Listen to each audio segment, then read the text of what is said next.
Hakan Bey hoş geldiniz. Hoş bulduk. Şimdi sizin izninizle horlama protezi ile alakalı size bazı bilgiler sunacağız. Çünkü bu gerçekten çok fazla karşılaşan bir durum horlama.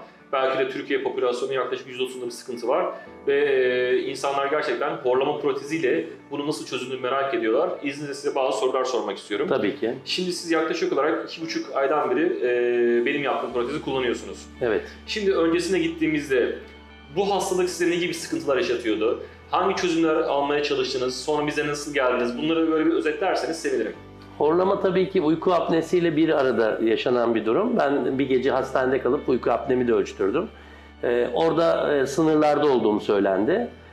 Ama ben kendimi bildim bileli, hani belki de 30 yıllık bir geçmişimde horladığım sürekli yanımdaki insanlar tarafından söyleniyordu. Ama bu böyle normal insanların horlaması gibi değil, çok ağır bir horlama. Yani gürültüye tahammül edilemeyecek kadar horlamalar. Uyku apnesi sebebi de nefesim kesiliyor. Evet. Öldü sanıyorlarmış, yanıma gelip bakanlar var. Evet. Bu sebeple de artık hani dayanılmaz hale geldi. Çevremdeki insanlar, eşim bunu da çok baskı yaptı.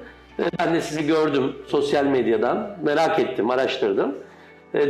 Burada ilk protezi yapar yapmaz zaten ilk gece horlamam kesildi. Evet. Yani çok enteresan bir şeydi. Ya bu kadar basit kesilebilecek bir şey mi diye.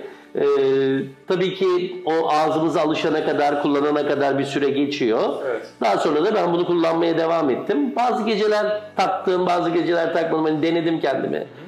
Çünkü çene yapısıyla alakalı bir hazırlık vardı. Acaba o çeneyi kendim de yapabilir miyim diye olmadı. Evet. Yani öyle çenenizi kullanmakla olacak bir şey değil. Bu herhalde aparatın takılması gereken bir şey. Evet. Sürekli Çünkü takılması. aparat sadece çeneyi ileri almıyor, belli bir mesafeyi de açıyor. Bir de siz uykuya geçince zaten bütün kaslar gevşeyeceği için siz kendi başınıza çenenizi önde tutamazsınız. Evet. Bunu sadece bir protez tutabilir. Bu yönde. Peki gün içerisindeki etkileri neler oldu size? Neler söyleyebilirsiniz? Yani şimdi o o horlama sebebiyle ben sabahları çok yorgun uyanıyordum. Evet. Artık o ortadan kalktı. Sabahları daha dinç uyanıyorum.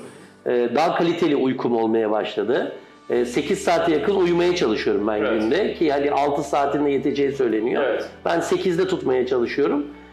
Bununla daha iyi oldu. Gece uyanmalarım azaldı. Ve ben çok yararlı olduğuna inanıyorum. Çok güzel. Yorumunuz için çok teşekkür ederiz. Bir sonraki kontrolde görüşmek üzere. Çok sağ olun. Çok teşekkür ederim.